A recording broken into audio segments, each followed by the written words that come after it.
Welcome everyone. Today is today.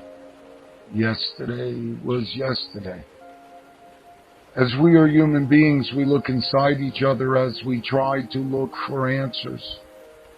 And the answers come and go. But if we stay stuck on one thing as trying to solve, we can never solve anything.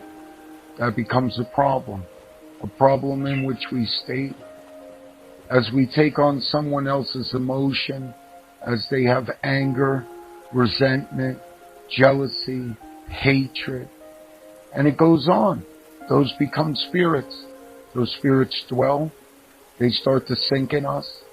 And the point of forgiveness, the point of which we think that we have done so much wrong, because people have taught us that we are wrong and that we do sin, and the sin goes inside. But there's a part of us in which there is something higher, something greater, a sacred, a part of a spirit, a part of something in which dwells inside all of us in order to change us, in order to make us whole.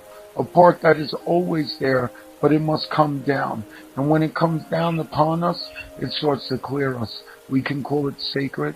We can call it holy. Most people call it a Holy Spirit or a sacred spirit. Is that not what has come upon all of us? Anybody who has opened up, anybody who has cured, anybody who has healed something, anybody who has broken through something, anybody who has not committed suicide, but depression, anxiety, and all that was knocking at that door, and something picked them up and told them that they were strong. What is that inside you that needs to make you strong? What inside your spirit needs to be holy? May you be blessed inside your spirit. Thank you. Blessings.